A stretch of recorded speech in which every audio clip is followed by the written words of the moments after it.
ఇప్పటికీ 3 ఆరాధనలు ముగించుకొని 4వ ఆరాధన మీ మధ్యలోనికి దేవుడు ఈ రీతిగా నడిపించారు. మంచిది. ఈ సమయంలో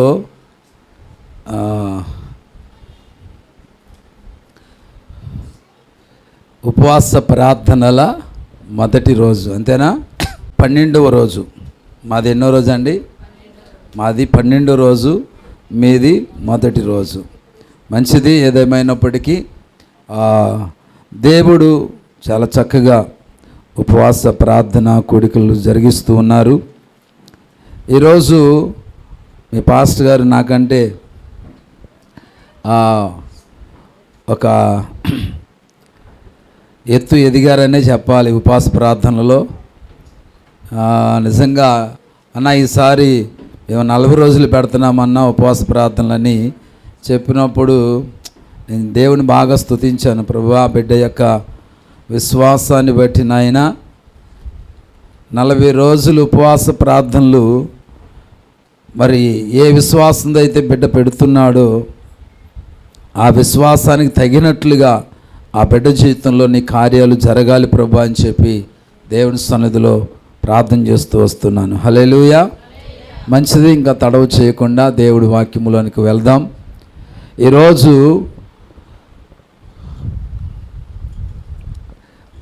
దేవుడి మీద భక్తి.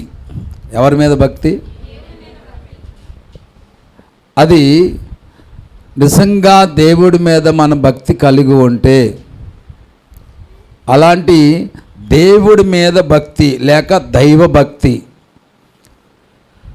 అలాంటి ఒక భక్తి మనకు ఎలాగుంటుందంటే లాభకరంగా ఉంటుంది. ఎలాగుంటుంది? లాభకరంగా ఉంటుంది. నిజంగా దైవ భక్తి ఎవరైతే కలిగి ఉంటారో, లేకపోతే దేవుడి మీద భక్తి, కొంతమందికి రకరకాల వాటి మీద భక్తి ఉంటుంది. ఇప్పుడు క్రైస్తవుల్లోనే కొంతమందికి దేవుడి మీద కన్నా ప్రార్థించిన కొబ్బరి నూనె మీదే భక్తి ఎక్కువ ఉంటుంది. దేని మీద ఉంటుంది చెప్పాలా? దేవుడి మీద కన్నా ఆ దేవుడి పేరిట ప్రార్థించినటువంటి నూనెకాయ మీద భక్తి ఎక్కువ ఉంటుంది. దాన్ని ఎంత జాగ్రత్త పెట్టి, బైబిల్ను కూడా అంత జాగ్రత్త పెడతారో తెలియదు, కానీ ప్రార్థించిన నూనెకాయని మాత్రం చాలా భద్రంగా పెట్టుకుంటారు కదా. ఈరోజు ప్రియ దేవుని బిడ్డలారా, ఈరోజు మీరు చేస్తున్న భక్తి లాభకరంగా ఉందా? మనము దైవభక్తే చేస్తున్నామా? దేవుడి మీదే భక్తి కలిగి ఉంటున్నామా? ఒకవేళ నిజంగా దైవభక్తి మనము కలిగి ఉంటే మనకు లాభకరంగానే ఉంటుందండి ఆ భక్తి. నీవు చేస్తున్న భక్తి నీకు లాభకరంగా లేదు అంటే దేవుళ్ళో కాదు తేడా, మన భక్తిలోనే ఎక్కడ తేడా ఉంది. హల్లెలూయా, హల్లెలూయా. అర్థమవుతుంది మీ అందరికీ? నిజమైన దైవభక్తి ఏం చేస్తుందంటే మనకి లాభకరంగానే మారుతుంది. మరి లాభకరంగా లేదు అంటే ఎక్కడో మనకి భక్తిలో తేడా ఉంది. ఇప్పుడు లాభకరమైన భక్తి మనము కలిగి ఉండాలంటే మన భక్తి విధానము ఎలాగుండాలి, ఏ విధంగా కొనసాగించబడాలి? ప్రతి దాని విషయంలో కూడా ఎంతో కొంత మనం ఏం చేస్తామంటే లాభాన్ని ఏం చేస్తాం? ఆశిస్తాం లేదా? ప్రతి విషయంలో కూడా ఇదిగో సరదాగా అలాగా మార్కెట్కి వెళ్ళొద్దామా అని ఎవరైనా అడిగారు అనుకోండి, వస్తే నాకేంటంట, అవునా కాదా? అడుగుతారు లేదా? నీ వెనకాల వస్తే నాకేంటి లాభం అని సహజంగా, అది సీరియస్ కాకపోయినా జోక్గా అయినా సరే ఏం చేస్తారంటే డైలాగ్ కొడతారు కదా. ఈరోజు ప్రతి మనిషి కూడా ప్రతి విషయంలో కూడా ఏదో ఒక లాభాన్ని ఆశిస్తూనే ఉంటారు. ఈరోజు అంటున్నాను, నిజంగా ఇప్పుడు 40 రోజుల్లో కొంతమంది సంపూర్ణంగా, అమ్మ లైట్ తీయి తల్లి, నా ముఖం మీద పడుతుంది, ఎంతో కొంత ఏం చేస్తూ ఉంటారంటే మరి ఉపవాసాల నుండి ప్రార్థించే వాళ్ళు ఉంటారు. ఏమండి, కన్నీరు కార్చుకుంటూ ప్రార్థన చేస్తూ ఉంటారు. మరి గంటల తరబడి సమయాన్ని వెచ్చించి ప్రార్థన చేస్తూ ఉంటారు. ఈ రోజున అంటున్నాను, అట్టి ప్రార్థన మీ అందరికీ లాభకరముగా ఈ 40 రోజుల ఉపవాస ప్రార్థన ఉండును గాక. హల్లెలూయా, హల్లెలూయా. ప్రారంభించబడినటువంటి ఉపవాస ప్రార్థనలు ముగించబడే లోపే మీ భక్తి మీకు లాభకరంగా మారునుగాక యేసు నామములో. హల్లెలూయా. ఇప్పటి వరకు ప్రశ్నించిన లేదా ప్రార్థించిన ప్రతి ప్రార్థనకు జవాబు రానటువంటి ప్రతి దానికి ఈ 40 రోజుల ఉపవాస ప్రార్థనలో దేవుడు నిశ్చయముగా మీకు జవాబునిచ్చునుగాక. హల్లెలూయా, హల్లెలూయా.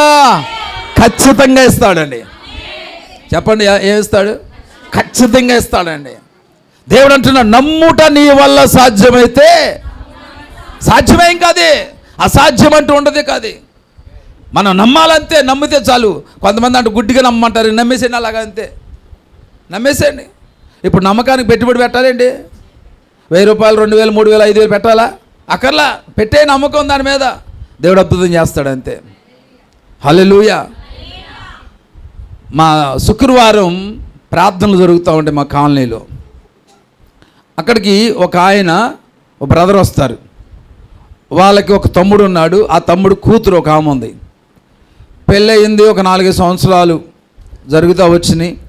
తర్వాత భార్యాభర్తలకు ఏదో చిన్న గొడవలు అయ్యో సహజంగా జరుగుతూ ఉంటాయి కదా, జరిగినాయి. ఇద్దరు కూడా విడిపోయారు.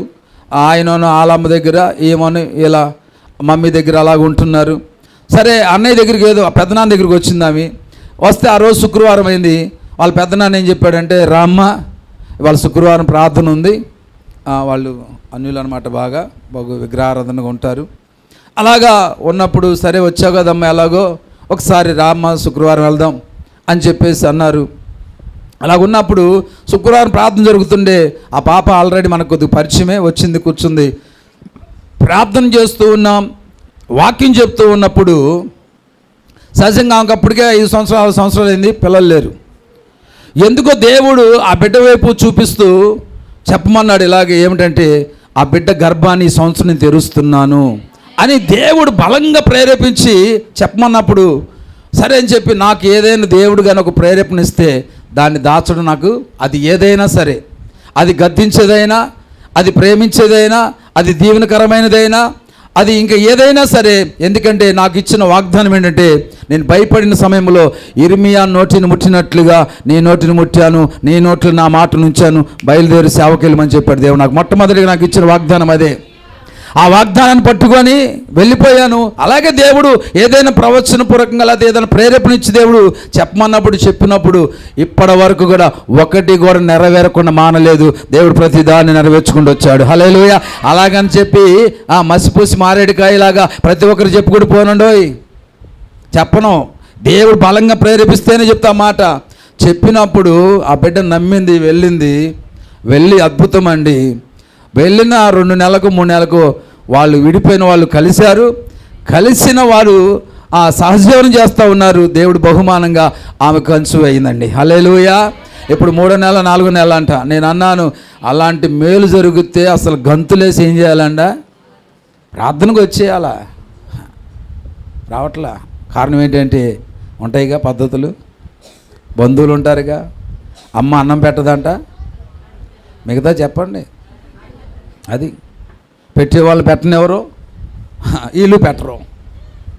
పెట్టేవాళ్ళని పెట్టనివ్వరు, వీళ్ళు పెట్టరు. ప్రేమించే వాళ్ళని ప్రేమించనివ్వరు, వీళ్ళు ప్రేమించరు. అలాగైపోయింది లోకం. ఈరోజు ప్రియ దేవుని బిడ్డలారా, మీ యొక్క సేవకుడు లేకపోతే దేవుని దాసుడు, మీ మీద నాయకుడు నియమించినటువంటి రాజు పాస్టర్ గారు నిజంగా 40 రోజులు భారముతో పెడుతున్నటువంటి ఈ యొక్క ఉపవాస ప్రార్థనలు నిశ్చయముగా మీకు ఆశీర్వాదకరంగా మారునుగాక, లాభకరంగా మారునుగాక. ముగింపు కోడికలో ఈరోజు ప్రథమ రోజు నేను వచ్చి ఉన్నా. ముగింపు రోజు ఒకవేళ పాస్టర్ గారు గుర్తుని నన్ను పిలిస్తే వస్తా. ఆ రోజు చక్కగా మీ మధ్యలో అనేక మంది లేచి, మొదటి రోజు దేవుడిచ్చిన వాక్యపు వెలుగులో అనేక మంది లేచి దేవుడు సాక్షిగా నిలబడబోతున్నారు. Praise the lord. అనేకమైనటువంటి సాక్ష్యాలు మన ద్వారా బయలు వెళ్ళబోతున్నాయి. హల్లెలూయా. ఈ పరిచర్యకు ఒక చక్కటి పునాదిగా దేవుడు అయిపోతున్నాడు అంతే. దీన్ని ప్రైజ్ ది లార్డ్. హల్లెలూయా. ఇప్పుడు మన భక్తి మనకు లాభకరంగా మారాలి అంటే జాగ్రత్తగా నీ భక్తి నీకు, నీ కుటుంబానికి, నీకు కలిగిన వాటికి లాభకరంగా ఉండాలి. ఉదాహరణకి భక్తి అంటే ఏమిటి అనే మనం ఆలోచన చేస్తే ప్రతి విషయంలో కూడా చెప్పాను కదా, లాభము ఉండాలనే చూస్తాం ప్రతి దాంట్లో కూడా. బైబిల్లో నుంచి ఒక వచనాన్ని చూద్దాం. తిమోతికి రాసినటువంటి 2వ పత్రిక 4వ అధ్యాయము 7-8 వచనాలు ఒకసారి చూద్దాం. 7-8 ఇక్కడ చెప్తున్నాడు కదా, అసలు లాభకరమైన భక్తి అంటే ఏమిటో పౌలు యొక్క అనుభవంలో నుంచి కానీ మనం చూస్తే పౌలు అంటున్నాడు కదా, ఏమంటున్నాడు? మంచి పోరాటమును పోరాడి తిని. హల్లెలూయా. మన పోరాటం ఎలాగుండాలా? మంచిగా ఉండాలి పోరాటం. హల్లెలూయా. మన పోరాటం ఎలాగుండి? ఉపవాసంతోనే పోరాడాలి. హల్లెలూయా. కత్తులతోనూ ఖడ్గాలతోనూ ఏమండి వాడిగల ఖడ్గం లాగల నాలుగును భుజాన్ని వేసుకొని వెళ్ళి అలా పోరాడడం కాదు. మనం ఏదైనా పోరాడేటప్పుడు మంచి ఉండాలా, పోరాటములో చెడు అనేది కనబడకూడదు. అలా ఉండాలంటే మంచి పోరాటం అనేది ఎప్పుడు కూడా ఇతరులకు మంచి చేస్తుందండి. హల్లెలూయా. మంచి పోరాటం అంటే గుర్తుపెట్టుకోండి, మన ఉపవాస ప్రార్థన ఒక మంచి పోరాటం, మన కన్నీటి ప్రార్థనే ఒక మంచి పోరాటం. ఈరోజు ప్రియ దేవుని బిడ్డలారా, మనము ఆరాధన చేయడం ఒక మంచి పోరాటం, మానక వాక్యము చదువుకోనంటే ఒక మంచి పోరాటం. ఆ పోరాటాన్ని మనం ఏం చేయాలంటే మనము కొనసాగిస్తూనే ఉండాలి. ఎప్పటి వరకు? మనలో ఊపిరి ఉన్నంత వరకు కూడా. హల్లెలూయా. అందుకనే పాట ఒకటి ఉంది కదా, భక్తులు పాడుతుంటారు, పోరాటం ఆత్మీయ పోరాటం, పోరాటం ఆత్మీయ పోరాటం,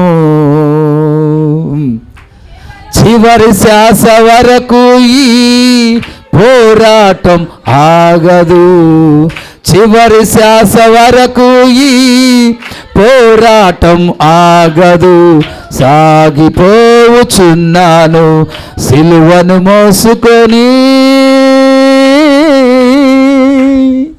నా గమ్యస్థానానికి సిలువను మోసుకొని, నా గమ్యస్థానానికి. హల్లెలూయా. ఆ చరణాలు ఇంటికి వెళ్ళిన తర్వాత మీరు పాడుకోండి. నిజంగా ఆ చరణాలు ఎత్తి పాడుకుంటే మీలో ఉజ్జీవాన్ని నా దేవుడు రగిలింపజేస్తాడు. హల్లెలూయా. ఆ పూర్వపు అనుభవంలోనికి, ఆ పూర్వపు భక్తి బాటలోనికి, ఆ పూర్వపు పోరాటంలోనికి నీవు కూడా ఒక పోరాట యోధుడిగా నిలబడగలుగుతావు. Praise the lord. హల్లెలూయా. మంచి పోరాటం పోరాడాడంట. విశ్వాసము నా పరుగును కడముట్టించి తిని విశ్వాసమును కాపాడుకుంటుని. ఇది భక్తి. మన పరుగు కడముట్టించాలి. కొంతమంది ఏం చేస్తారంటే ఆరంభ సూరత్వం బాగానే ఉంటారండి, అలాగా జరుగుతున్న కొలది ఏమవుతుందంటే భక్తిలో సన్నగిలిపోతూ ఉంటారు. ఒక అద్భుతమైన మాట చెప్తాను వినండి. ఇప్పుడు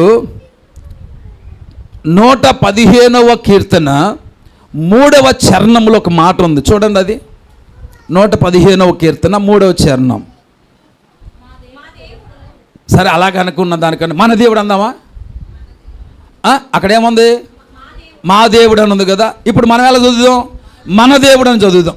మన దేవుడు ఎక్కడున్నాడు? ఎక్కడున్నాడు? ఆకాశమందు ఉన్నాడు. ఇప్పుడు జాగ్రత్తగానండి. ఇప్పుడు చీమలు తెలుసుగా మనందరికీ. చీమలు తెలుసు కదా, చీమ ఉంది. ఇప్పుడు చీమ ఇక్కడ ఉందనుకుందాం. ఆ యాంపుల్ పేరు పెట్టి దగ్గర ఒక పంచదార ఇంత పొలుగులు అక్కడ ఉన్నాయి, ఇలాగా ఆ కొద్ది పంచదార అలాగే వేస్తుంది. ఇప్పుడు ఈ చీమకి అక్కడున్న పంచదార తెలుసుద్దా? ఏమండి? తెలీదు. అది ఇప్పుడు నేనున్నాను, నాకు కనబడుతుందా లేదా? అది నేను అక్కడ ఆ పంచదార అక్కడ ఉంది కాబట్టి నాకు కనబడుతుంది. ఈ చీమకి ఏమవుదు? కనబడదు. నాకెందుకు కనబడుతుంది? నాకు ఎందుకు కనబడట్లా? అది కింద ఉంది, చిన్నది. నేను అక్కడ ఉన్నాను, హైట్లో ఉన్నాను, పైగా ఉన్నాను. అందుకని దానికి సంబంధించిన దానికి కనబడట్లేదు, కానీ హైట్లో ఉన్న నాకేమవుతుంది? అది కనబడుతుంది. హల్లెలూయా. హల్లెలూయా. ఈరోజు ప్రియ దేవుని బిడ్డలారా, నీ కొరకు దాచి ఉంచినవి ఆకాశమందు ఆసీనుడైనటువంటి దేవుడు కనబడుతుంది కాబట్టి నీకు కనబడలేదని నిరాశపడమాక. ఇది ఇక్కడ ఉన్న చీమ ఎప్పుడైతే ఆ గమ్యస్థానానికి, అది ఉన్న స్థలానికి ఎప్పుడైతే వెళుతుందో దాని కొరకు సిద్ధపరచబడినటువంటి ఆ బహుమానాన్ని, తన ఆకలి తీర్చగలిగిన ఆ యొక్క ఆహారాన్ని అది ఎలాగైతే స్వీకరిస్తుందో, ఈరోజు ప్రియ దేవుని బిడ్డలారా, నీ కొరకు కూడా ఏమని నా దేవుడు ఏం చేశాడంటే నీకు సంబంధించిన దాన్ని నా దేవుడు సిద్ధపరిచాడు. అది యేసయ్య చూస్తున్నాడు. నువ్వు ఓపికతో కలముట్టించుని పరుగుని, ఓపికతో కలముట్టించుని పరుగుని ఆపమాక. నాకు కావాల్సి నాకు అందట్లేదు కదా, నాకు కావాల్సి నాకు దొరకట్లేదు కదా, నాకు కావాల్సిన అనుభవించట్లేదు కదా, నాకు కావాల్సిన పొందుకోలేకపోతున్నాను కదా, ఇంకా ఎంతకాలం ఎలాంటి ఉపవాస ప్రార్థనలు ఎన్నిసార్లు చేయాలా అని రాగాలు తీయమాక. కడ వరకు నీ పరుగు కొనసాగిస్తూనే ఉండు. ఎప్పటి వరకు తెలుసా? బహుమానము పొందుకునే వరకు కూడా. హల్లెలూయా, హల్లెలూయా. ఒక పరుగు పందెములో ఉన్నవాడికి ఇన్ని కిలోమీటర్లను పెడతారు, ఇన్ని మీటర్లను పెడతారు, 200 మీటర్లోనో 300 మీటర్లను పెడతారు. పెట్టినప్పుడు వాళ్ళు ఏమో చేస్తారంటే ఆ 300 మీటర్లు పరిగెత్తినప్పుడు ఎవడైతే మొదలు పెరుగుతాడో వాడికి ఆ బహుమానము ఉంటుందని చెప్తారు కదండి. ఇంకో మాట చెప్తాను వినండి. అక్కడ మొదటి వచ్చినవాడికి మొదటి బహుమానం, రెండో వాడికి రెండవ బహుమానం, మూడో వాడికి మూడో బహుమానం ఉంటుంది. ఎవరికి ఇస్తారంటే ఆ చివరి వరకు పరిగెత్తిన వాడికి, అంటే ఆ బహుమానం ఉన్న స్థలం వరకు కూడా పరిగెత్తిన వాడికి అది ఇస్తాడు కదా. ఈరోజు నేను అంటున్నాను, మధ్యలోని పరిగెత్తలేను, అలసిపోయాను కాబట్టి నా వల్ల కాదు, తీసుకొని ప్లీజ్ నా యొక్క ఆ బలహీనతను చూసి, నాకున్నటువంటి ఈ నీరసాన్ని చూసి, నేను పరిగెత్తలేని స్థలాన్ని చూసి ఆ బహుమానం నాకు ఇవ్వమంటే ఊరుకుంటారా? ఊరుకోరు. అది తెలుసు పరిగెత్తేవాడికి. అందుకని ఏం చేస్తాడంటే వాడికి ఓపుకున్నా లేకపోయినా, బలహీనత వచ్చినా, చెమటలు పట్టినా, నీరసం వచ్చినా సరే వాడు ఒకటి అనుకుంటాడు, బహుమానముని పొందుకోవాలని ఆతృత వాడు పరిగెత్తి ఆ బహుమానం పొందుకున్నట్లుగా ఈరోజు భక్తి అనే బాటలో మనం ఉన్నటువంటి పరుగులో కూడా మనం ఎలా పరిగెత్తాలంటే బహుమానము పొందుకునే వరకు, ఆ బహుమానం పొందుకునే ఆశతో నువ్వు పరిగెత్తగలిగితే నీ పరుగును ఏ బలహీనత ఆపలేదు. హల్లెలూయా. గురి లేకుండా పరిగెత్తుతున్నాం కానీ ఆగిపోతున్నాం, గురి లేకుండా పరిగెత్తుతున్నాం కాబట్టి నిలిచిపోతున్నాం. బహుమానం పొందుకోవాలి ఆశ నీలో నాలో ఉంటే ఆ యొక్క ఆశ నీకున్న బలహీనతలు, నీకున్న కష్టాలను, నీకున్న వ్యతిరేకతలు, నీకున్న సమస్యను, నీకున్న బలహీనతలు, నీకున్న రోగాన్ని ఆపలేవు. హల్లెలూయా. ఏ భక్తి చేయాలో తెలుసా? మనకు వచ్చిన కష్టాలు కానీ ఇబ్బందులు కానీ ఏవి కూడా మనం ఆపలేనటువంటి భక్తి మనం చేయాలి. ఇంకా ఎలాంటి భక్తి చేయాలా? వాటిని ఆపే భక్తి మనం చేయాలా? మనల్ని ఆపనే భక్తి చేయాలి, అవి ఆపే భక్తి మనం చేయాలి. అప్పుడే బహుమానాన్ని మనం పొందుకోగలుగుతాం. ఇలాంటి ఒక పరుగు, ఇలాంటి ఒక భక్తి పౌలు చేశాడు కాబట్టి ఆయన అంటున్నాడు కదా, నా కొరకు దేవుడు ఏం చేశాడంట? నీతి కిరీటాన్ని ఉంచబడి ఉంది. ఆ దినమందు నీతి గల న్యాయాధిపతి అయిన ప్రభు అది నాకు మాత్రమే కాకుండా తన ప్రత్యక్షత వరకు అపేక్షించు వారందరికీ అనుగ్రహించబడును. దేవుడికి స్తోత్రం. హల్లెలూయా. అక్కడ ముగ్గురికి ఇస్తారేమో, కానీ ఇక్కడ ఓపికతో కడ వరకు పరుగు అయ్యేమండి, వారి పరుగును కడముట్టించేవారు. అంటే ఆ యొక్క పరుగును తుద వరకు కూడా పరిగెత్తగలిగిన 100 మంది అయినా, 2000 మంది అయినా, 3000 మంది అయినా, 1,00,000 మంది అయినా, కోట్ల మంది ప్రజలకైనా నా యేసే బహుమానం ఇస్తాడు. హల్లెలూయా. నా దగ్గర బహుమానాలు అయిపోయినాయి, ప్లీజ్ వెళ్ళిపోండి అన్నా. హల్లెలూయా. నువ్వు సిద్ధముగా ఉంటే నా యేసే సిద్ధం ఇవ్వడానికి, నువ్వు పరిగెత్తడానికి సిద్ధంగా ఉంటే ఈరోజు ప్రారంభ దినాలలో ఈ ఉపవాస ప్రార్థనలో, ఈ 40 రోజుల ఉపవాస ప్రార్థనలో మొదటి దినమున ఏ ఆసక్తిని నీవు కలిగి ఉన్నావో ఆ ఆసక్తి 40 దినాల వరకు కొనసాగించు. బహుమానం పొందుకోబోతున్నావు. హల్లెలూయా, హల్లెలూయా. నువ్వు రావడం మాత్రమే కాదు, నీ ప్రక్కన వారు కూడా పరిగెత్తించు అంతే. హల్లెలూయా. ఇప్పుడు ఆషాఢ మాసం ఇది వచ్చేసిందా అమ్మా? 15 నుంచా? ఆషాఢ మాసంలో ఆఫర్లు ఉంటాయి కదా, ఉంటాయా? చీరలో ఉంటాయి కదా. ఇప్పుడు చాలామంది ఫేస్బుక్లో లేకపోతే ఫోన్లో ఏం చూస్తారు? ఆషాఢ మాసంలో ఏ షాపులో ఏ ఆఫర్ వచ్చింది, వీళ్ళు చూడడం మాత్రమే కాదు, దీన్ని ఏం చేస్తారు, షేర్ చేస్తారు మళ్ళీ ఇంకొకరికి. ఏం చేస్తారు, అక్క ఒక షేర్ పంపించాను చూడవే, పలానా కంచిపట్టు షేర్ అంట, బొమ్మనా సిలుకులో బొమ్మకు కట్టారు, మనం కట్టుకుందాం పదా అని చెప్పి ఏం చేస్తారండి, వీళ్ళు చూడటం మాత్రమే కాదు పక్కన వాళ్ళకి షేర్ చేసి పంపిస్తారు, అవసరమైతే ఒక లైక్ కొడతారు, అవసరమైతే ఆ ఛానల్ మిస్ అవ్వకుండా సబ్స్క్రైబ్ కూడా చేసుకుంటారు. మళ్ళీ మళ్ళీ చూసుకోదానికి మళ్ళీ ఏమైనా ఆఫర్లు పెడతాడేమోనని. ఈరోజు ప్రియ దేవుని బిడ్డలారా, ఏమండి ఒక మాట చెప్తున్నాను, ఈరోజు నీవు కూడా ఈ యొక్క ఉపవాస ప్రార్థనల విషయంలో ఇతరులకు షేర్ చేయి. Praise the lord. ఈ యొక్క ఉపవాస ప్రార్థన లైక్ కొట్టు, లైఫ్ మారిపోతుంది. లైక్ కొట్టు, లైఫ్ మార్చేస్తున్నా యేసయ్య. హల్లెలూయా. షేర్ చేయి, నీ షేపులు మార్చేస్తాడు. బాగుంది కదా ప్రాసెస్. స్తోత్రం. హల్లెలూయా, హల్లెలూయా. పరుగు ప్రారంభించడం నీ పని, కొనసాగించే పని నా యేసేది. అర్థమవుతుందా? హల్లెలూయా, హల్లెలూయా. అంతే. అసలు పరిగెత్తడం మొదలు పెడితే ఆ పరుగును ఆపే దమ్ము ఈ లోకంలో ఎవడికి లేదంతే. స్తోత్రం. Praise the lord. హల్లెలూయా. ఇక్కడ అంటున్నాడు ఈ మాట బాగా నాకు, తన ప్రత్యక్షత కొరకు అపేక్షించు వారందరికీ అనుగ్రహించబడుతుంది. పౌలుకి ఒక్కడికే కాదండి, రాజు పాస్టర్కి ఒక్కడికే కాదండి, యోసేపు పాస్టర్కి ఒక్కడికే కాదండి. ఎవరైతే మంచి పోరాడతారో, వారి పరుగును కడముట్టిస్తారో, వారి విశ్వాసాన్ని కాపాడుకుంటారో, వారందరికీ కూడా దేవుడు నీతి కిరీటాన్ని ఇస్తాడు. హల్లెలూయా. ఆయనకి నీతి కిరీటం ఇచ్చాడు, నీకు ఏ కిరీటం ఇవ్వాలో ఆ కిరీటం ఇస్తాడు దేవుడు. నీకు ఏ కిరీటం కావాలో ఆ కిరీటం ఇస్తాడు నా దేవుడు. ఆయన దగ్గర భక్తికి జీవానికి కావలసిన సమస్తము కూడా ఆయన దగ్గర దాచబడి ఉన్నాయంట. దేనికి? జీవమునకును, అంటే జీవించడానికి, బ్రతకడానికి, అలాగే మన భక్తికి కావలసినవి యేసయ్య దగ్గర సమృద్ధిగా ఉన్నాయంటండి. హల్లెలూయా, హల్లెలూయా. కాబట్టి మనం ఎక్కడ కూడా సంకోచితమైనటువంటి ఆలోచనతో లేకుండా మనం ఏం చేయాలంటే, మనము మంచి పోరాడుదుము గాక. హల్లెలూయా.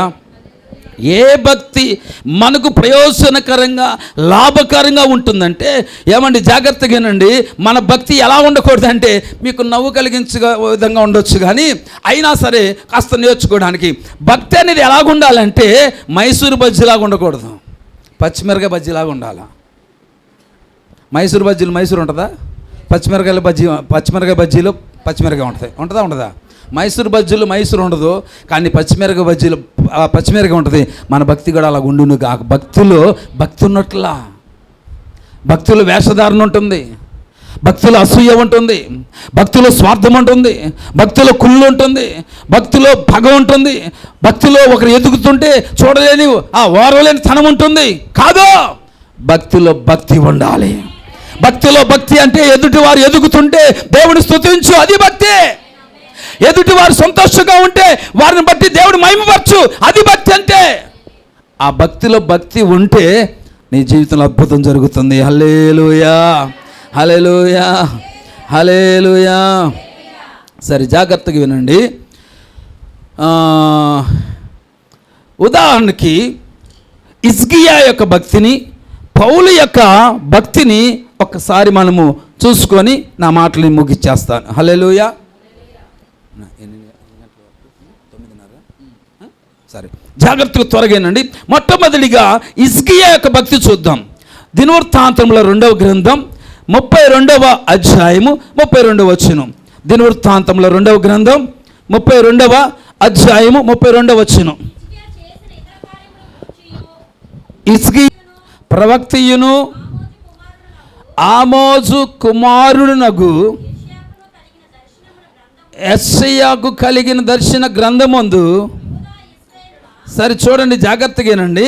ఇక్కడ ఒక మాట రాయబడి ఉంది. 32వ అధ్యాయము 32వ వచనంలో ఏం రాయబడి ఉంది? హిజ్కియా చేసిన ఇతర కార్యములు గూర్చి, అతడు చూపిన భక్తిని గూర్చి. హల్లెలూయా. నువ్వు చేస్తే నీ భక్తిని గురించి 10 మంది చెప్పుకోవాలా. చేస్తే ఆ సిస్టర్ చేసినట్టు చేయాలి భక్తి, ఆ బ్రదర్ చేసినట్టు చేయాలి భక్తి, అని ఆ నోట పాకిపోవాలి. హల్లెలూయా. ఇక్కడ హిజ్కియా చేసిన భక్తి ఏమైందంట? ప్రవక్తయును ఆమోజు కుమారుడకు యెషయాకు కలిగిన దర్శనముల గ్రంథమందును యూదా ఇశ్రాయేలు రాజుల గ్రంథమునందును వ్రాయబడి ఉన్నాయంట. నీ భక్తి ఒక పుస్తకం రాయబడును గాక. నీ భక్తి ఒక ద్విమాస పత్రికలో రాయబడును గాక. నీ భక్తి కొన్ని పుస్తకాలలో ఎక్కించబడును గాక. ఒక చరిత్ర తిరగరాసి భక్తిగా నీ భక్తి ఉండునుగాక. హల్లెలూయా. ఇంతకీ ఎలాంటి భక్తి చేశాడు? అసలు ఈ గ్రంథాల్లో రాయగలిగినటువంటి అంత గొప్ప భక్తి హిజ్కియాది అని ఒకసారి కానీ మనం చూస్తే చూడండి, ఇది 31వ అధ్యాయము 20 మరియు 21 వచనాలు చూద్దాం. 31వ అధ్యాయము 20 మరియు 21 వచనాలు ఒకసారి చూద్దాం. ఎలాంటి భక్తి చేసినందుకు హిజ్కియా యొక్క భక్తి ఏమండి అదే ఆ యొక్క ప్రవక్తల గ్రంథములోను రాజుల గ్రంథములో రాయబడడానికి కారణం ఏంటో ఒక్కసారి మనం చూద్దాం. ఇప్పుడు చూడండి 20వ వచనము చదవండి. హిజ్కియా యూదా దేశమందంతటను ఇలాగు జరిగించాను. ఎలాగ జరిగించాడు? మనము మన ఇంట్లో మాత్రమే మనం కలిగి ఉన్న భక్తిని జరిగించుకోవడం కష్టమైపోతుంది. ఏంటండి? మనం కలిగి ఉన్న భక్తి మన ఇంట్లో వారితోనే జరిగించడం, లేకపోతే ఆ విధంగా నడిపించడం అనేది చాలా కష్టమైపోతుంది కదండి. ఇప్పుడు హిజ్కియా యొక్క భక్తి ఆ గ్రంథాల్లో రాయబడి ఉందంటే ఎలాంటి భక్తి చేశాడు? ఇక్కడ అంటున్నాడు కదా, హిజ్కియా యూదా దేశమందంతటను ఇలాగు జరిగించాడు. ఎలా జరిగించాడు? తన దేవుడైన యెహోవా దృష్టికి. ఎవరి దృష్టికి? మన భక్తి ఎవరి దృష్టికి అనుకూలంగా ఉండాలి? అర్థమవుతుందా? నీ దృష్టికి అనుకూలంగా కాదు. కొంతమంది అయ్యగారు మీరు అలా 7 గంటలు పెడితే మాకు కుదరదండి, మాకు 8 గంటలు పెడితేనే మాకు అనుకూలంగా ఉంటుంది. అలాంటి భక్తి చేసినంత కాలం ఎక్కడ వేసిన గొంగలి అన్న చందాన అక్కడే ఉంటుంది. అర్థమవుతుందా?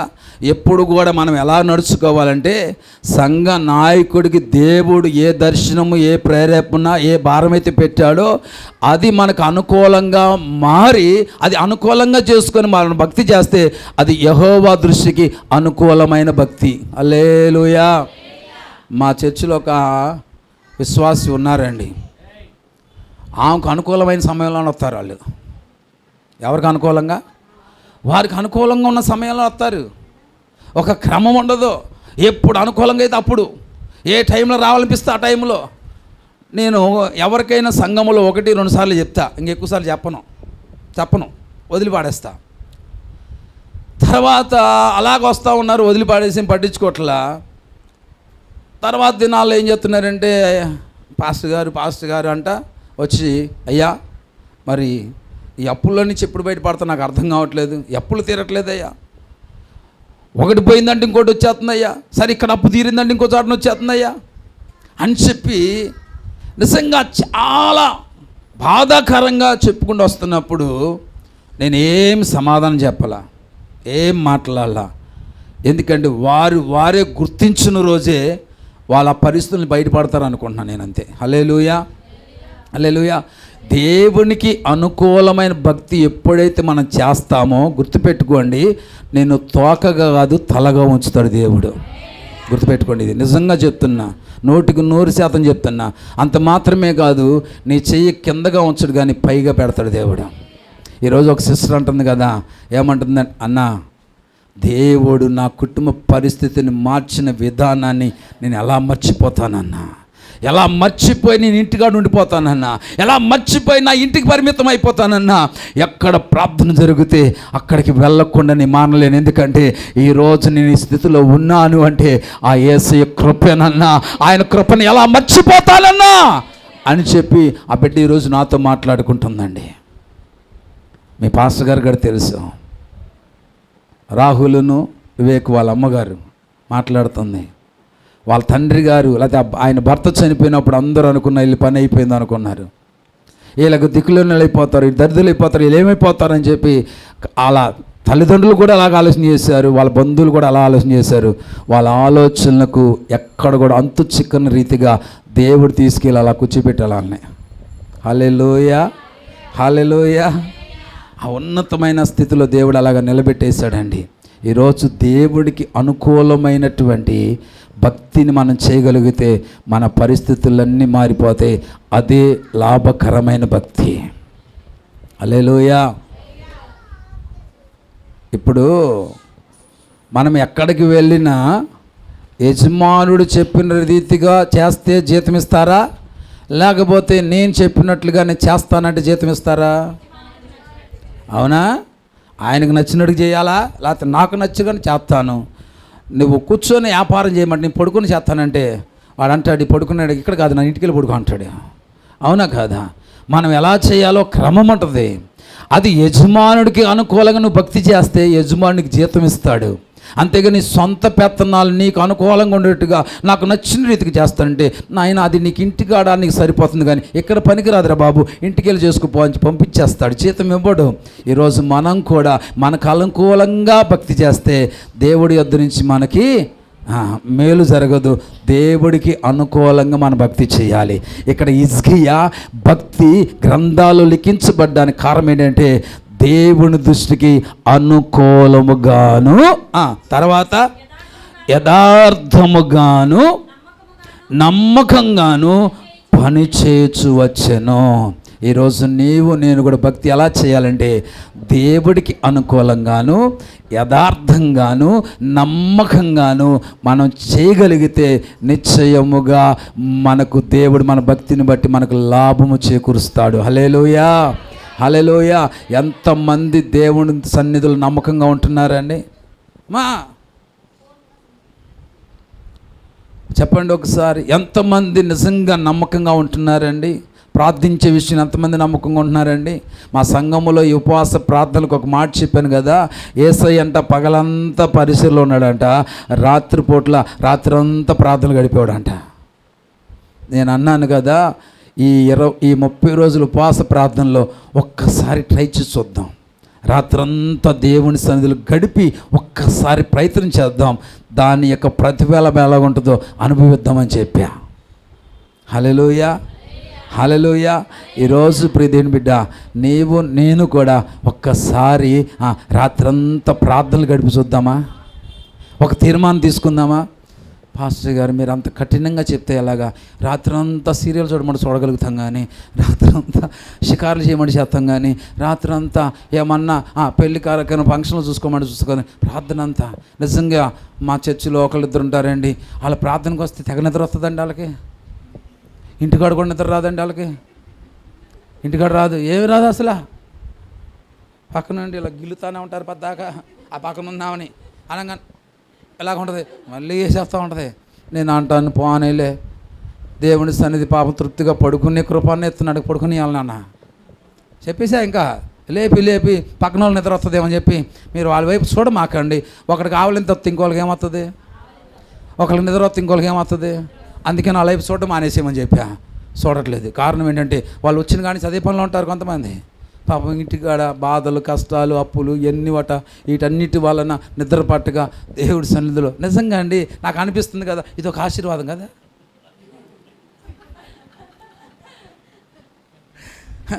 ట్యాబ్లెట్లు వేసుకున్న తర్వాత కొంతమందికి ఖరీదైనటువంటి పొరుల మీద పడుకున్నా నిద్ర రాదు, కానీ దేవుడి మందిరంలో ఫ్యాన్ తిరగపోయినా సరే నిద్ర వచ్చేస్తుంది అలాగే. అంటే దేవుని సన్నిధి నీకు ఏది కావాలో అది ఇచ్చేదన్నమాట. ఇంటికాడ పాపం నిద్ర కరువు అయిపోయింది, ఇక్కడ ఏం చేస్తున్నారండి, హ్యాపీగా పడుకుంటారు. ఈరోజు సంగమ గుర్తుపెట్టుకో, మనం ఏ భక్తి చేద్దామంటే దేవునికి అనుకూలమైన భక్తి చేద్దాం. నమ్మకంగా ఉందామండి దేవుని సన్నిధిలో. ప్రార్థించే విషయంలో నమ్మకంగా ఉండండి, యథార్థంగా ప్రార్థన చేయండి, నమ్మకంగా ప్రార్థన చేయండి. ఇచ్చే విషయంలో కూడా నమ్మకంగా మీరు ఇవ్వండి దేవునికి. Praise the lord. దేవుడు వాక్యం చెప్తుంది, పుచ్చుకొనుట కంటే ఇచ్చుట మేలు. ఇచ్చేవాడు ఎలా ఇవ్వకూడదు, సనుగుతూ గొనుగుతూ ఆలోచించుకుంటూ. ఇస్తే మా పిల్లలకు ఫీజు ఎట్టగబ్బా, ఎగిపోతే నీ ఫీజు ఎగిరిపోద్ది. స్తోత్రం. అర్థమైందా? నిజమే. కొంతమంది ఇచ్చే విషయంలో కూడా ఇది దశంభాగం అని ఇస్తారు. దశంభాగంలో దశంభాగం. అది మా సంఘంలో మంచి నెంబర్ 1 టాలెంట్ కలిగిన వాళ్ళు ఉన్నారు అక్కడ.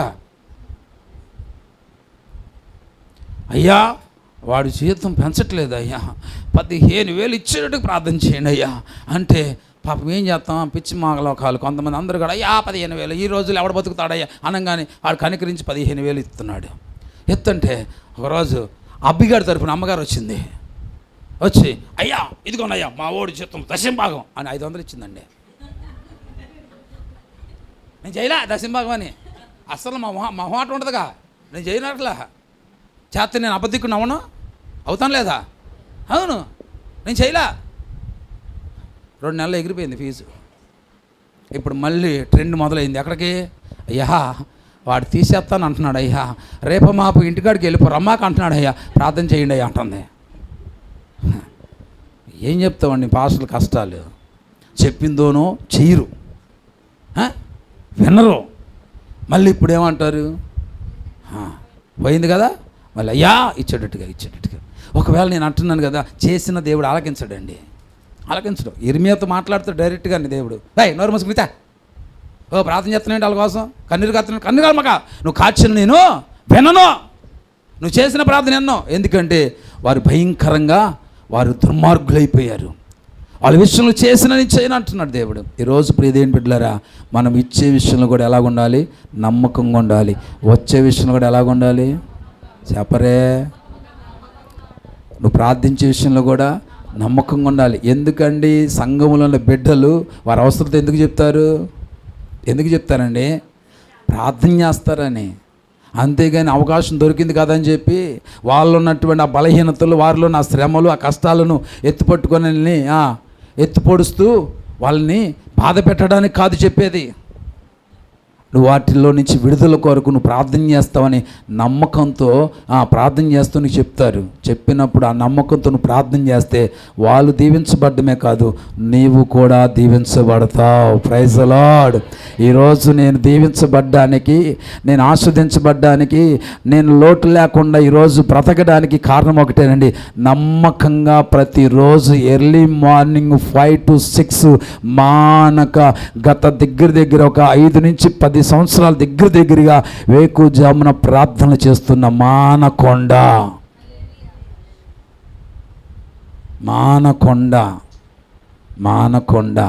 ఆ ప్రార్థనలే మా కుటుంబానికి దీవెనలుగా మారిపోయాయి. మా సంఘం ఎలాగ ప్రార్థన చేస్తుంది, అయ్యా మాకు ఇచ్చినటువంటి దాసుడయ్యా మా అందరి కోసం నమ్మకంగా చేస్తాడయ్యా, మా తల్లిదండ్రులు కూడా మా కోసం ప్రార్థన చేయరయ్యా, మా బిడ్డల కోసం మా ప్రార్థన చేయరయ్యా, మా పాస్టర్ గారు మాత్రం ప్రార్థన చేస్తారయ్యా, అయ్యా ఆ దాసుని దీవించయ్యా, ఆ సేవకుని దీవించయ్యా, వాళ్ళు ప్రార్థన చేస్తారు.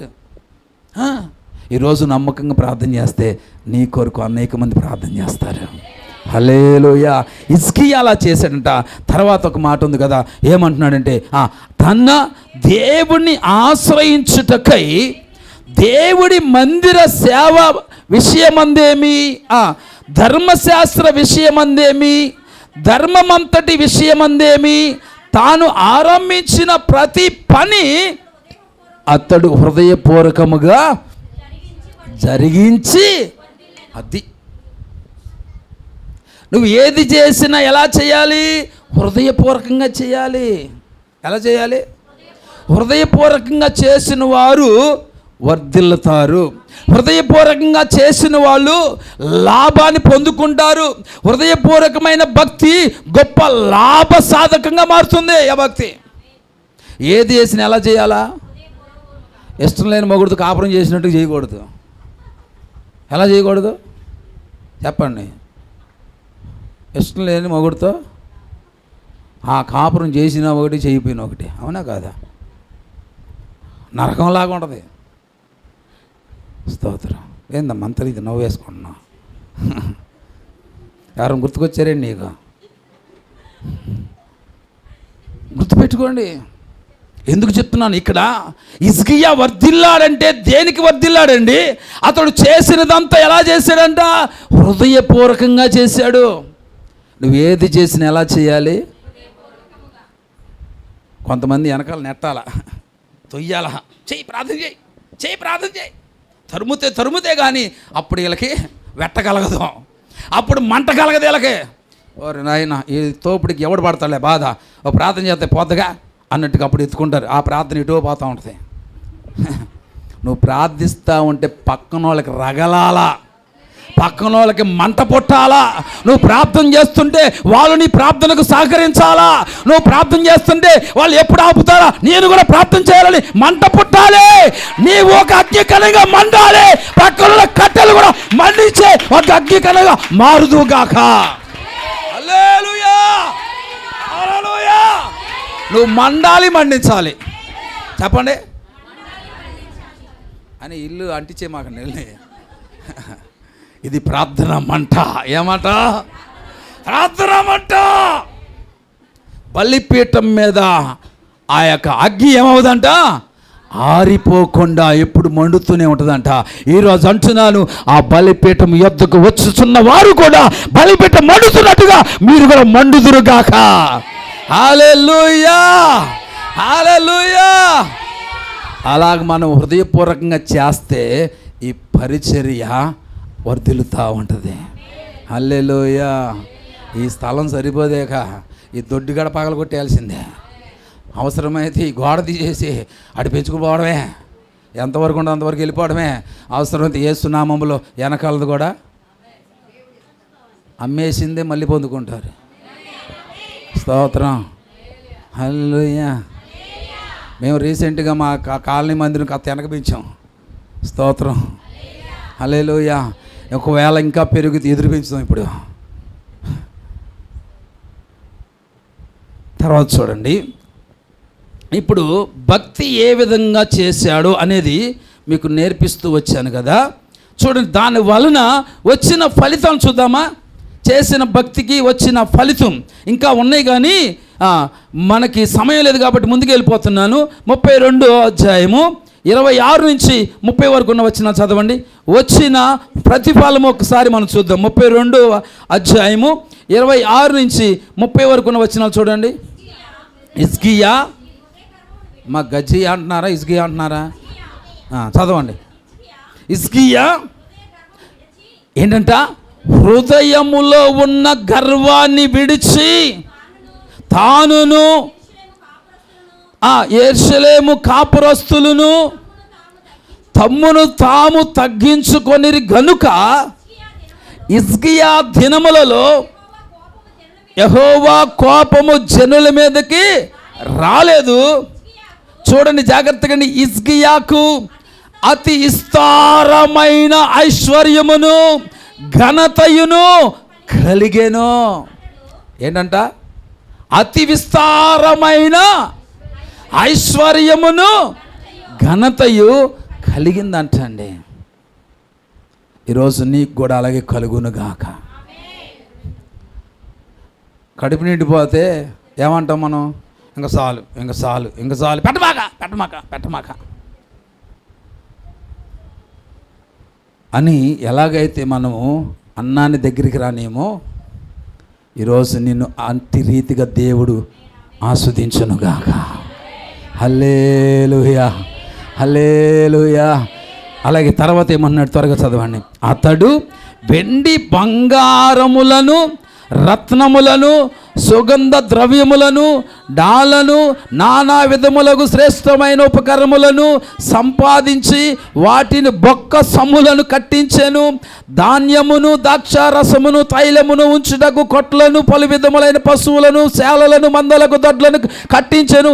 మరియు దేవుడు అతనికి విస్తారమైన కలిమి దయచేసినందున పట్టణములను విస్తారమైన గొర్రెల మందలను పశువుల మందులను అతడు సంపాదించెను. హిజ్కియా గిహోను కాలువకు ఎగువన కట్టవేయించి దావీదు పట్టణపు పడమటి వైపునకు దాన్ని తెప్పించెను. హిజ్కియా తాను పూనుకొనిన సర్వ ప్రయత్నముల యందును వృద్ధి చెందెను. హల్లెలూయా. అతడు చేసిన సర్వ ప్రయత్నాలలో కూడా ఏమైనాయండి? వృద్ధి చెందాడంట. ఇది హిజ్కియా చేసిన భక్తికి ప్రతిఫలం, లాభం. ఈరోజు నీవు కూడా హిజ్కియా వలె ఎవరి దృష్టికి అనుకూలంగా చేయాలి భక్తి? దేవుడికి అనుకూలమైన భక్తి చేయి, నమ్మకంగా భక్తి చేయి, యథార్థంగా భక్తి చేయి. నువ్వు అంటున్న బ్రతుకు కాలమంతా కూడా సంఘానికి ఒక నమ్మకమైన మాదిరికరమైన బిడ్డగా నువ్వు జీవించగలిగితే నిన్ను బట్టి సంఘము కూడా మారాలి. హల్లెలూయా. నిన్ను బట్టి వారి భక్తి విధానాలను మార్చుకోవాలి, వారి యొక్క ఏమండి ఆలోచన విధానాలు మార్చుకోవాలి, వారు వచ్చే విధానం మారాలి. ప్రతి విషయములు కూడా నిన్ను బట్టి సంఘం మార్పు నొందును గాక. ఎవరికి వాళ్ళు అలా ఉండగలిగితే ఈ ప్రాంతమే దేవుడి వైపు తిరుగుద్దండి. హల్లెలూయా. అయ్యగారు ఏమొస్తామండి అయ్యగారు మీ సంఘానికి, ఆ పలానా ముందు చూసారా, ఆ నోట్లు నోరు పెట్టలేమండి బాబు, ఆ వల్లనే రావట్లేదండి అన్నట్లుగా మన బ్రతుకు ఉండకూడదండి. ఒక ఆవిడ తన భర్త కోసం పాస్టర్ దగ్గరికి వెళ్ళి అడిగిందంట, అయ్యా మా ఆయన రావట్లేదు అయ్యా, ఎంత చెప్పినా మారట్లేదు అయ్యా, ఎంత చెప్పినా ప్రార్థన రావట్లేదు అయ్యా, ఏమన్నా ఒక ఐడియా ఉంటే చెప్పండి అయ్యా, మీరు ఇచ్చిన ఐడియా ప్రకారంగా నేను బ్రతుకుతాను అయ్యా అని చెప్తే ఆ పాస్టర్ గారు అన్నారంట, ఇదిగో నీకు ఒక మంత్రం చెప్తాను, ఆ మంత్రం ప్రకారంగా నువ్వు నడుచుకో, మీ ఆయన మారిపోతాడని చెప్పాడంట. ఏంటి గారు ఆ మంత్రం చెప్పండి అంటే నీల మంత్రం అన్నాడంట. ఏ మంత్రం? నువ్వు చెప్పేస్తావా, నేను ఆగిపోతాను. కొంతమంది తెలివి తాగదండి కడుపులో, మరి ముఖ్యంగా ఆడవాళ్ళకి అసలు ఆగదు, కక్కీలు బయటికి. నీల మంత్రం నోట్లో ఏం చేయమన్నాడు, ఎప్పుడు పోసుకోమన్నాడు, అది కూడా చెప్పు. అయితే నీకు తెలిసింది కొద్దిగా, నువ్వు తెలుసుకుంది ఎక్కువ. నేను చెప్తాను, నేను మీ ఆయన ఎప్పుడైతే మీ ఇంటి తలుపు తడతాడో అలాగ తడుతూ ఉంటాడో ఆ మరుక్షణం తలుపు తీమాక, తలుపు తీసే ముందే నీ నోట్లో ఏం చేయాలా, నీళ్ళు పోసేసుకో అని చెబితే అలాగ వారం రోజులు చేయి, మీ ఆయన నీతో పాటు మందిరానికి వచ్చేస్తాడని చెప్పాడంట. అనగానే ఈ నీలమంత్రం ఏంటి అర్థం కాల, దాని ఖర్చు లేని పని కదని చెప్పి పాపం ఏం చేసిందంటే అలా ఆయన తలుపు కొట్టంగానే ఏమో సుబ్బులో అనగానే సుబ్బయ్య వచ్చాడని చెప్పి గబగబా నీళ్లు నోట్లో పోసుకొని తలుపు తీసేది. ఇక మొన్నవాడు నానా బేబత్సాలు చేసేవాడు, అయినా కానీ ఏం మాట్లాడకుండా. ఎందుకంటే మళ్ళీ ఇంకొక షరతు ఉంది అక్కడ, మింగకూడదు. నోట్లో పోసి నీళ్ళు ఏం చేయకూడదు, మింగకూడదు. మింగితే మంత్రం ఫలించదు అనగానే హాయి గారు మా ఆయన మారడమే కావాలయ్యా, ఏ మంత్రమైనా పాటిస్తానని చెప్పి నోట్లో నీళ్ళు పోసుకుంది పాపం. పోసుకొని అలాగే ఆయన ఎన్ని అన్నా సరే అని అలాగే కూర్చుంది. అలా అలా అలా 7 రోజుల పాటు ఏం చేసిందండి, ఓపిక చేసుకుని ఉందండి. ఆదివారం వాళ్ళ ఆయన కూడా వెనకాల వచ్చేసాడు. వచ్చి అత్తే ఆగండి ఆగండి, అప్పుడు అయ్యగారి దగ్గరికి, మనకు అసలు డౌట్లు ఎక్కువ కదా, అయ్యగారు ఇంతకీ నీలమంత్రం యొక్క దాని వెనకాల ఉన్నట్టు మర్మం ఏంటి అయ్యగారు, ఆ నీలమంత్రంలో ఉన్నటువంటి మర్మం ఏంటి చెప్పమంటే, ఏమీ లేదమ్మా, నీ నోటికి కళ్ళి వేసుకున్నావు కాబట్టి మీ ఆయన మందిరానికి వచ్చాడు, మీ ఆయన మందిరానికి రాపడం కారణం ఏంటంటే నీవే. ఆయన ఒక మాట అంటే ఈమె 4 మాటలు ఇస్తూ ఉండేది. వాడు అనుకున్నాడు, భక్తి చేయి నేనే బెటర్ కదా, ఇది ప్రతి ఆదివారం పోద్ది, ప్రతి శుక్రవారం పోద్ది, ప్రతి ఉపవాస ప్రార్థనకు పోద్ది, ప్రతి తిండి కార్యక్రమాలకు పోద్ది, తిండి ప్రార్థనకి వెళ్ళింది, అన్ని ప్రార్థనకి వెళ్తుంది, దీనికి మారు మనసు లేదు. ఇంకా ఆ దేవుడి దగ్గరికి వెళ్తే నేనే మారు మనసు పొందుతానని రావడం అనేసాడు. కానీ 7 రోజుల్లో తన భార్యకు వచ్చిన మార్పును చూసి ఈ దేవుడు గొప్పవాడు, ఇది ఇలాంటి బండలాంటి బ్రతుకుని మార్చాడంటే, ఇలాంటి బూతులాంటి మనసును మార్చాడంటే ఈయన గొప్పవాడు అని చెప్పి వాళ్ళ ఆవిడ వెనకాల ఈయన కూడా వచ్చేసాడు. మర్మం అదేనమ్మా, నీ నోటిని అదుపులో పెట్టుకున్నావు కాబట్టి మీ ఆయన మందిరానికి వచ్చాడని చెప్పగానే, అయ్యా ఇంకా జీవితంలో ఎప్పుడు కూడా నీళ్ళు పోసుకోపోయినా సరే నోటి మెదపనయ్యా అని చెప్పి అలాగ బ్రతికింది. తనతో పాటుగా తన భార్యను కూడా. హల్లెలూయా. ఈరోజు నీ నోటిని అదుపులో పెట్టుకుంటే నీ దేహం అంతా నువ్వు కాపాడుకుంటావు, నీ ఇంటిని కాపాడుకుంటావు.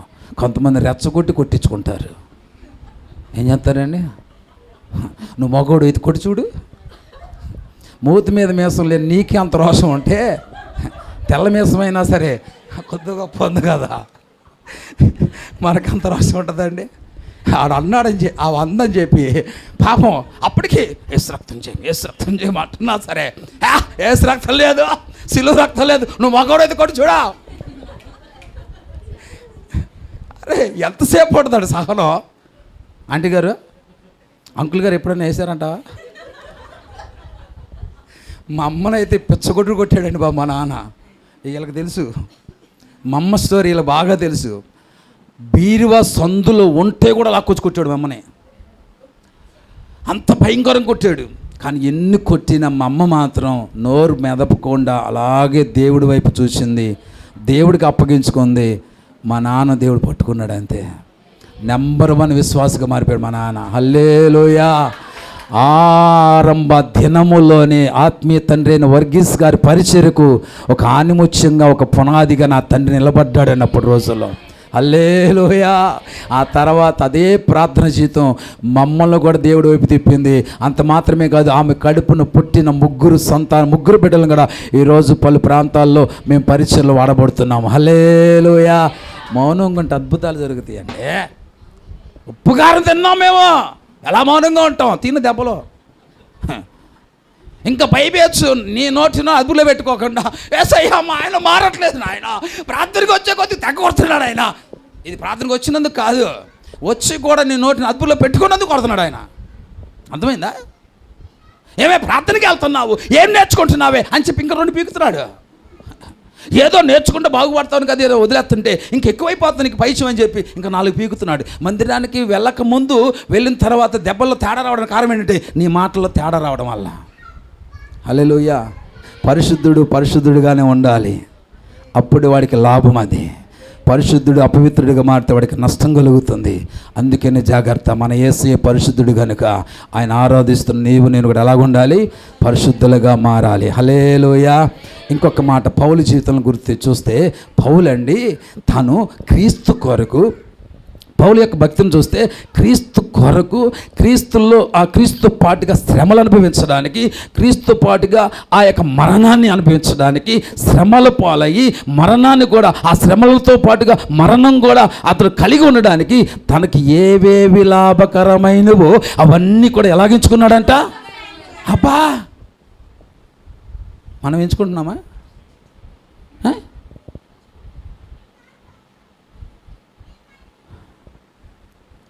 ఇదే లాస్ట్ రోజు, ఈరోజు రాకపోతే స్టోర్లు బియ్యమేమో అంటే అయ్యగారు మళ్ళీ వచ్చే శుక్రవారం ఉంది, అప్పుడు వస్తాలే, వచ్చే నెల బియ్యం ఎత్తాడుగా. వద్దు, ఏ రోజు ఏ నెల కోట ఆ నెల తీసుకోవాలి. నేను అంటున్నాను, ఇక్కడ వచ్చే కోట ఇంకా సూపర్గా ఉంటుంది.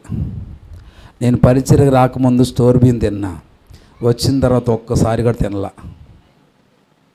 నెంబర్ 1 బియ్యంతో పోషిస్తున్నాడు దేవుడు. హల్లెలూయా.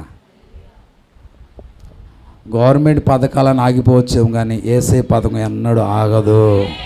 హల్లెలూయా. కేరీతు వాగు ఎండిపోయినా యేసయ్య యుద్ధ నుంచి వచ్చిన కాకి రాక ఆగల. హల్లెలూయా. ఈరోజు దేవుని కొరకు ఏవైతే లాభకరంగా ఉన్నాయో అవన్నీ పౌలు వలె నష్టంగా ఎంచుకునే భక్తును చేయగలిగితే అట్టి భక్తి నీకు లాభకరంగా మారిపోతుంది. ఈ 40 రోజులు ఉపవాస ప్రార్థనలో నీవు అట్టి సమర్పణతో భక్తి చేయగలిగితే, ఎందుకు పౌలు ఆ రీతిగా ఆ విధమైన సమర్పణ కలిగి ఉన్నాడంటే, జాగ్రత్తగా ఈ మాట చెప్పి నా మాటలను ముగిచ్చేస్తాను. జాగ్రత్తగా ఈ మాట విందామండి, జాగ్రత్తగా వినండి. పౌలు యొక్క భక్తిలో శ్రమలలో, సమస్యలలో అతిశయించుట, సంతోషించుట, లాభకరమైనవన్నీ నష్టంగా ఎంచుకున్నటకు మనకి ఇక్కడ కనబడుతుంది. ఇదే కదా పౌలు జీవితానికి ఒక చక్కటి పునరుద్ధానాన్ని, నిత్య జీవాన్ని, జీవకిరీటాన్ని అనుగ్రహించాయి. హల్లెలూయా. అవునా కాదా? పౌలు ఇలాంటి జీవితాన్ని జీవించాడు కాబట్టే ఆ జీవితము పౌలుకి పునరుద్ధానాన్ని ఇచ్చింది. అటువంటి సమర్పణతో కూడిన జీవితము నిత్య జీవాన్ని ఇచ్చింది. అలాంటి జీవితము జీవ కిరీటాన్ని ఇచ్చింది.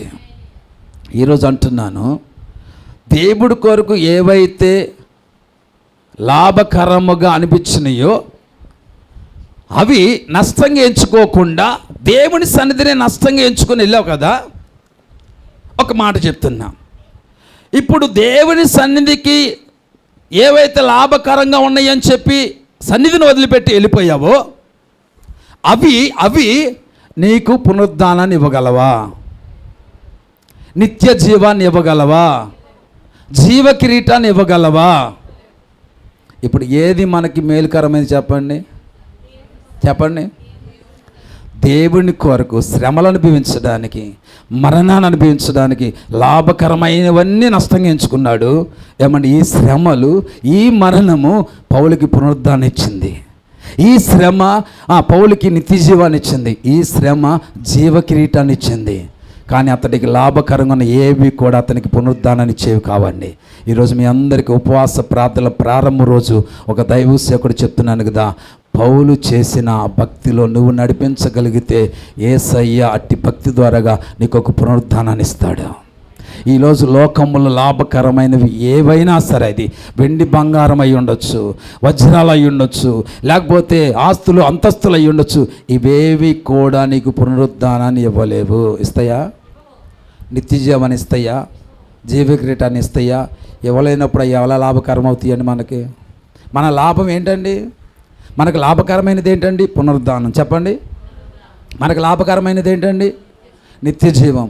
మనకు లాభకరమైనది ఏంటండి? జీవకిరీటం, పరలోక రాజ్యం. అది లాభకరమైనది. అది మనం గుర్తించగలిగితే లోకములు ఏది కూడా మనకు లాభకరమైనది లేదు. హల్లెలూయా, హల్లెలూయా.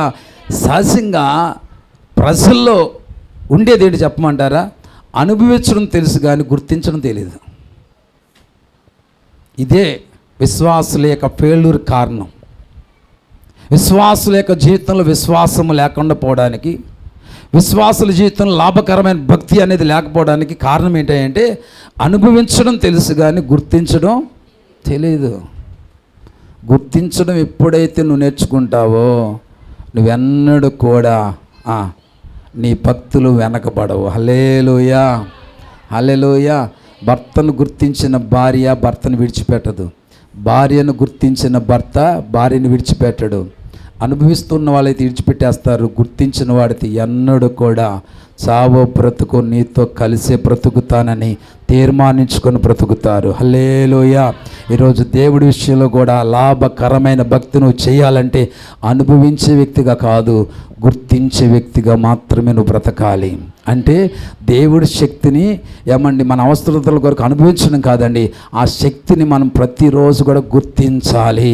ఇదిగో ఈ శక్తి ద్వారా కదా ఇది నేను అనుభవించాను, ఈ శక్తి వలన కదా ఇది పొందుకున్నాను, ఈ శక్తి వల్ల కదా నేను బ్రతికి ఉన్నాను, ఈ శక్తి వల్ల కదా నేను ఆ యొక్క స్వస్థత పొందుకున్నాను అనే ఒక గుర్తింపు నీలో ఉన్నంత కాలము కూడా నీ జీవితం ఎలాగుంటే లాభకరమైన భక్తి బాటలోనే నడిపించబడతావు. అట్టి లాభకరమైన భక్తి ఈ 40 రోజులు ఉపవాస ప్రార్థనలో నువ్వు కలిగి కొనసాగించుదువుగాక. నీ భక్తి నీ కుటుంబానికి, నీ జీవితానికి, నీ కలిగిన వాటన్నిటికీ లాభకరంగా మారునుగాక. యోసేపు భక్తి పోతీఫర్ ఇంటి అంతటి కూడా లాభకరంగా మారిపోయింది. ఆ యోసేపు యొక్క భక్తి ఫరో ఆ యొక్క రాజ్యం అంతటికి, ఆ చుట్టుపక్కల దేశాలన్నిటి కూడా లాభకరంగా మారిపోయింది. నీ భక్తి కూడా నీకు, నీ కుటుంబానికి, నీకు సంబంధించిన వారందరికీ లాభకరంగా ఉండినట్లుగా నీ భక్తిని కొనసాగించుదువుగాక. అట్టి కృపతో దేవుడు ఈ ఉపవాస ప్రారంభం నుంచి 40 దినాల వరకు, ఆ తర్వాత కొనసాగించే ఆ భక్తి జీవితం వరకు కూడా అది కొనసాగించబడును గాక. కళ్ళు మూసుకొని ప్రార్థన చేసుకుందాం. అందరూ కూడా కళ్ళు మూసుకొని హల్లెలూయా, హల్లెలూయా, హల్లెలూయా. అందరూ కళ్ళు మూసుకొని ప్రార్థన చేద్దాం. ఎలాంటి భక్తి చేద్దాం? లాభకరమైన భక్తి. ఎలాంటి భక్తి చేద్దాం? నమ్మకమైన భక్తి. ఎలాంటి భక్తి చేద్దాం? దేవుడి దృష్టికి అనుకూలమైన భక్తి. ఎలాంటి భక్తి చేద్దాం? యథార్థమైన భక్తి చేద్దాం. హల్లెలూయా.